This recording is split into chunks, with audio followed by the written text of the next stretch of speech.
Hello बच्चों, आप सब कैसे हो?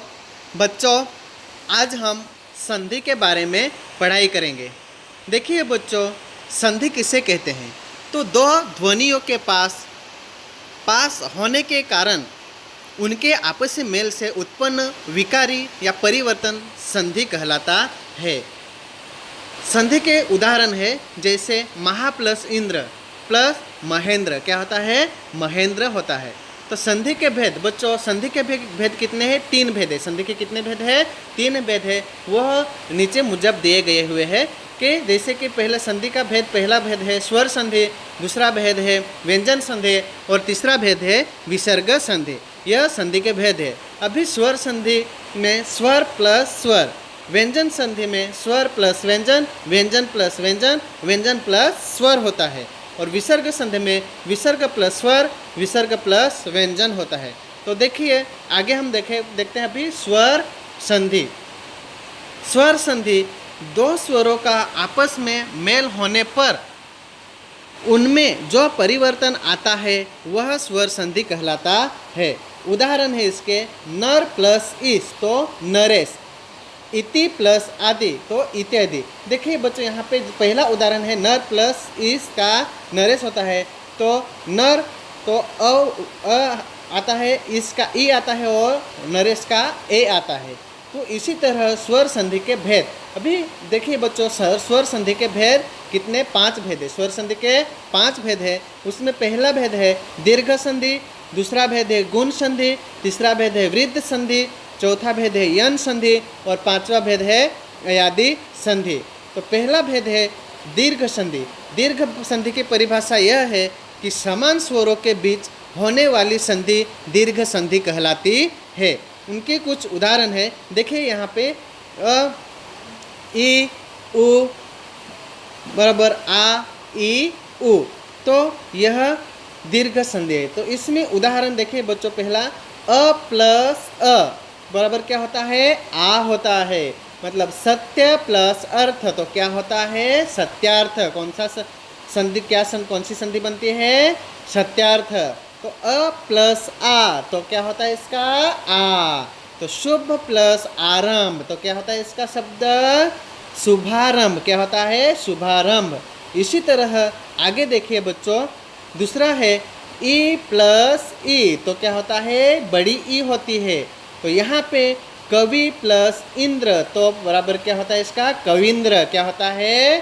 कविंद्र होता है। दूसरा संधि है ई प्लस ई तो बड़ी ई होती है। तो परी प्लस इच्छा तो क्या होता है बच्चों? परीक्षा संधि होती है। तीसरा है उ प्लस उ तो बराबर क्या होता है? उ। क्या होता है? बड़ी उ होती है। तो लघु प्लस उत्तर तो लघुत्तर होता है। कौन सा संधि मिलती है? लघुत्तर होता है। तो इसी तरह दूसरा जो भेद है गुण संधि। गुण संधि में यदि अ आ के बाद ई आए तो दोनों के स्थान पर ए उ आए तो ओ तथा री आए तो अर हो जाता है। इसे गुण संधि कहते हैं। देखिए उदाहरण है अ प्लस ई तो बराबर ए होता है। तो गज प्लस इंद्र तो गजेंद्र। क्या होता है? गजेंद्र होता है। अभी दूसरा उदाहरण देखें, आ प्लस ई बराबर ए होता है। तो राजा प्लस इंद्र तो राजेंद्र। कौन सा शब्द बनता है? राजेंद्र। तो उसी तरह दूसरा उदाहरण है अ प्लस उ बराबर ओ होता है। क्या होता है? ओ होता है। वार्षिक प्लस उत्सव तो इसका संधि क्या बनती है? वार्षिकोत्सव। क्या होता है? वार्षिकोत्सव बनता है। अभी दूसरा देखिए आ प्लस उ तो ओ होता है। क्या होता है? ओ होता है।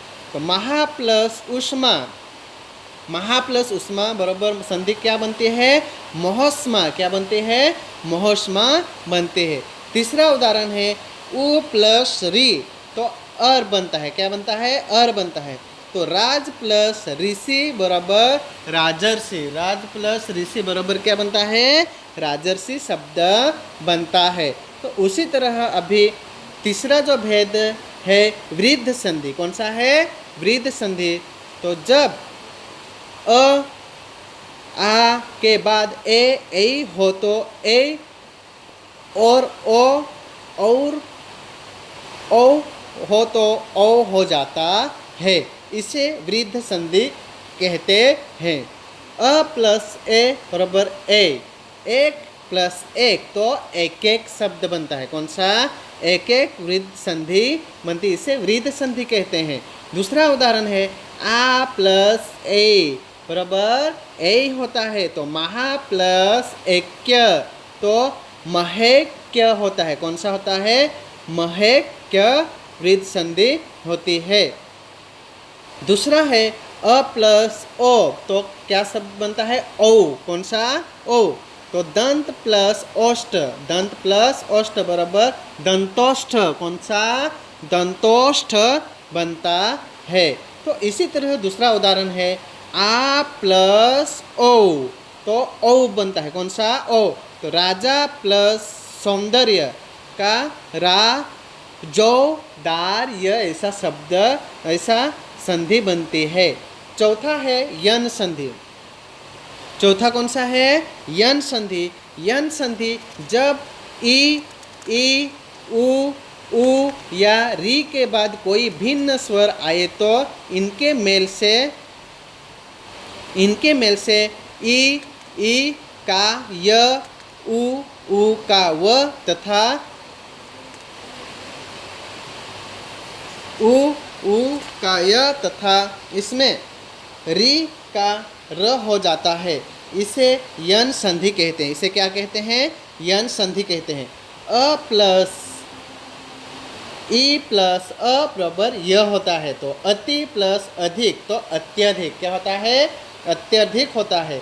ई प्लस अ बराबर य होता है, तो देवी प्लस अर्पण तो देवेर्पण संधि होती है। तो बच्चों यह यन संधि के उदाहरण है। अभी दूसरा देखिए यन संधि का उदाहरण में उ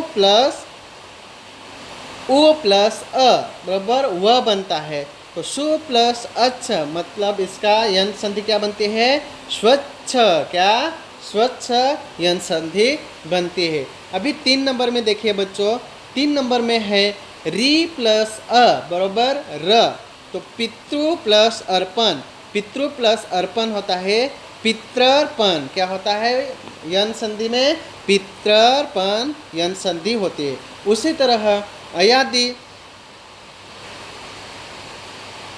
यदि पहले शब्द के अंत में ए, ऐ, ओ, औ और दूसरे शब्द के आरंभ में भिन्न स्वर हो तो ए का ऐ का आय, ओ का औ तथा ओ का आव हो जाता है। यही अयादि संधि कहलाता है। तो देखिए बच्चों इनके अयादि संधि के कुछ उदाहरण है।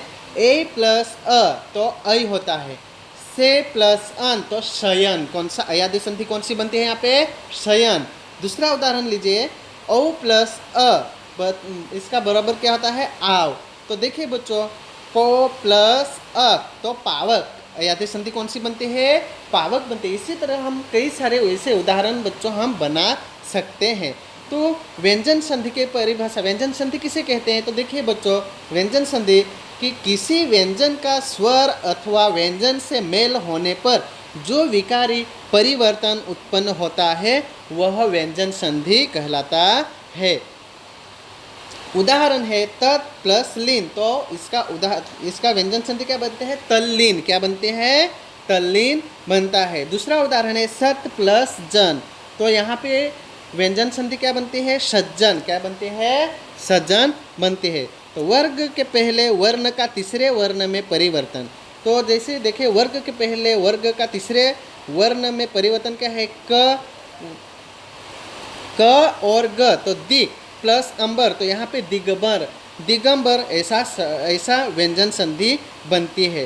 तो दूसरा उदाहरण है च प्लस च और ज, तो अच प्लस अन, तो यहाँ पे व्यंजन संधि कौन सी बनती है? अंजत। कौन सी? अजंत। ऐसा व्यंजन संधि, अजंत ऐसी व्यंजन संधि बनती है। दूसरा है वर्ग के पहले वर्ण का पांचवें वर्ण में परिवर्तन। अभी पांचवें वर्ण में परिवर्तन कैसे होता है? तो देखिए बच्चों क और ड, तो वाक, वाक, तो यहाँ पे प्लस वाक प्लस वय मय, तो वाड्मय क्या होता है, वाड्मय व्यंजन संधि बनती है। तो इसी तरह ये नियम है व्यंजन संधि के, ये क्या है बच्चों, व्यंजन संधि के कुछ नियम है। दूसरा है त प्लस न, तो उत क्या होता है, उत होता है। तो उत प्लस नति, तो उन्नति क्या होता है, उन्नति होता है। तीसरा उदाहरण व्यंजन के संधि के नियम के अनुसार तीसरा है तत् प्लस सन, तत् संबंधी नियम। तो देखिए यहाँ पे उदाहरण है त प्लस च, तो यहाँ पे डबल च आता है, च को च जोड़ा जाता है। तो यहाँ पे देखिए, यहाँ पे उत प्लस चारण, तो यहाँ पे क्या त संबंधी नियम में क्या बनता है, उच्चारण क्या होता है, उच्चारण होता है। दूसरा जैसे दूसरा लेते हैं हम त प्लस ल, तो यहाँ पे क्या ल होता है, यहाँ पे ल को आधा ल को जोड़ा जाता है। तो उत प्लस लास, तो उल्लास क्या होता है, उल्लास होता है। तो म संबंधी नियम, अभी म संबंधी नियम में कैसे बनाए जाते हैं, म के बाद क से म तक कोई भी व्यंजन हो तो वह उसी वर्ग के पंचम वर्ण ड, झ, न, म में बदल जाता है। तो यहाँ पे पंचम वर्ण अनुस्वार के रूप में प्रयुक्त होता है। उदाहरण है इसके अहम प्लस कार, तो इसका म संबंधी नियम क्या होता है, अहंकार क्या होता है, अहंकार होता है। सम प्लस ध्या, तो यहाँ पे क्या बनता है शब्द, संध्या क्या होता है, संध्या। तो इसी तरह इनके दो दो उदाहरण में समझाता हूँ। आगे देखिए, म के 2 नंबर का है, म के बाद यदि य, र, ल, व, श, स, ह हो तो म अनुस्वार का रूप लेता है। जैसे सम प्लस योग, तो यहाँ पे क्या होता है, संयोग क्या होता है, संयोग होता है। और सम प्लस व, यहाँ पे क्या बनता है, सवंत बनता है, क्या बनता है, सवंत। दूसरा उदाहरण है सम प्लस रचना, तो संरचना शब्द बनता है, कौन सा, संरचना। तो यह म संबंधी नियम है बच्चों, म संबंधी नियम है, सम प्लस रचना तो संरचना होता है। दूसरा उदाहरण है सम प्लस सार, तो यहाँ पे संसार कौन सा होता है, संसार शब्द बनता है। उसी तरह 3 नंबर का देखिए, अभी म के बाद यदि म आए तो म द्वित्व हो जाता है, कौन सा होता है, कौन सा होता है, म द्वित्व हो जाता है। उदाहरण है उसके सम प्लस मति, तो यहाँ पे सम्मति कौन सा होता है बच्चों, सम्मति होता है।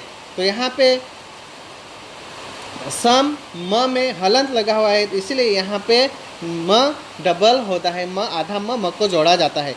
यहाँ पे सम प्लस मान, तो यहाँ पे सम्मान क्या होता है, सम्मान होता है। तो देखिए अभी 5 नंबर का है री, र, स के बाद न आए तो यह न हो जाता है। जैसे परि प्लस नाम, तो परिणाम, परि प्लस नाम का क्या होता है, परिणाम। भास प्लस न, तो भाषण, भास प्लस न का क्या होता है, भाषण होता है। और री प्लस न का क्या होता है, ऋण होता है। तो इसी तरह ये रे को र के ऊपर से उदाहरण बनाए गए हैं। अभी हम विसर्ग संधि के बारे में देखते हैं बच्चों। तो आइए बच्चों हम विसर्ग संधि की परिभाषा पढ़ते हैं और वो समझते हैं। विसर्ग के बाद स्वर या व्यंजन आने पर उनके मेल से जो परिवर्तन होता है वह विसर्ग संधि कहलाता है। उदाहरण है मना प्लस रथ, तो यहाँ पे उसका शब्द बनता है मनोरथ, विसर्ग संधि क्या बनती है, मनोरथ बनती है। दु प्लस जन, तो यहाँ पे विसर्ग संधि क्या बनती है, दुर्जन, क्या बनती है, दुर्जन। तो इसी तरह विसर्ग संधि के कुछ नियम है। पहला है विसर्ग का स, श, श में परिवर्तन होना। देखिए यहाँ पे च, छ, स, क, ख, ट, ठ, ए, एफ, ए, फ, स तथा त, थ, स होना। तो यहाँ पे इनके उदाहरण है। विसर्ग संधि के कुछ नियम भी नीचे दिए हुए हैं। देखिए नि प्लस छल, तो यहाँ पे निच्छल क्या होता है, निश्चल होता है। दु प्लस चरित्र, तो यहाँ पे दुश्चरित्र ऐसा शब्द बनता है, ये उदाहरण है। अभी नि प्लस चिंत, यहाँ पे निश्चिंत कौन सा शब्द बनता है? निश्चिंत। यह सब विसर्ग संधि के कुछ नियम है। अभी आगे देखिए बच्चों, आगे 2 नंबर का विसर्ग का र के परिवर्तन होना, विसर्ग का र में परिवर्तन होना। तो विसर्ग से पहले आ के अतिरिक्त अन्य स्वर हो और बाद में कोई स्वर हो या किसी वर्ग का तीसरा, चौथा, पांचवा वर्ण या य, र, ल, व, ह में से कोई वर्ण हो तो विसर्ग र हो जाता है। जैसे यहाँ पे देखिए दु प्लस गुण, तो यहाँ पे विसर्ग में क्या परिवर्तन होता है? दुर्गन। क्या होता है? दुर्गन। नि प्लस जन, तो यहाँ पे निर्जन। क्या होता है? निर्जन। दु प्लस बल, तो यहाँ पे दुर्बल शब्द बनता है। तो इसी तरह ये विसर्ग का र में परिवर्तन होने वाले शब्द है। अभी आगे देखते हैं विसर्ग का ओ में परिवर्तन होने वाले शब्द। तो विसर्ग से पहले अ तथा बाद में अ या किसी वर्ग का तीसरा, चौथा, पांचवा वर्ण अथवा य, र, ल, व, ह हो तो विसर्ग ओ हो जाता है। जैसे यहाँ पे विसर्ग ओ में परिवर्तन होने वाले शब्द दिए हुए हैं। मन प्लस बल, तो मनोबल। कौन सा? मनोबल। मन प्लस हर, तो मनोहर। तो यह ओ के ऊपर से बने हुए शब्द है। अब आगे देखिए मन प्लस रंजन, तो यहाँ पे मनोरंजन, ये मनोरंजन ऐसे होता है। अभी 4 नंबर का है विसर्ग का लोप होना। विसर्ग का लोप होना, विसर्ग से पहले ह्रस्व स्वर तथा बाद में र होने पर ह्रस्व स्वर दीर्घ स्वर में बदल जाता है और विसर्ग का लोप हो जाता है। उदाहरण है नि प्लस रस, तो यहाँ पे विसर्ग का लोप क्या होता है? विसर्ग का लोप से बना हुआ शब्द कौन सा होता है? नीरस। नि प्लस रज का होता है? नीरज। तो ये देखिए यहाँ पे बच्चों अभी है संधि विच्छेद। अभी संधि विच्छेद कैसे करते हैं वो तो आप सभी को मालूम ही होगा। तो संधि किए हुए वर्णों को अलग करके पहले वाली स्थिति में लाना संधि विच्छेद कहलाता है। जैसे संहार प्लस सम, तो यहाँ पे संहार शब्द दिया हुआ है। अभी संहार का संधि विच्छेद कैसे करते? तो सम प्लस हार, ऐसे इसका संधि विच्छेद किया जाता है। जैसे मनोनुकूल, तो यहाँ पे मन प्लस अनुकूल, यहाँ पे संधि विच्छेद किया गया है।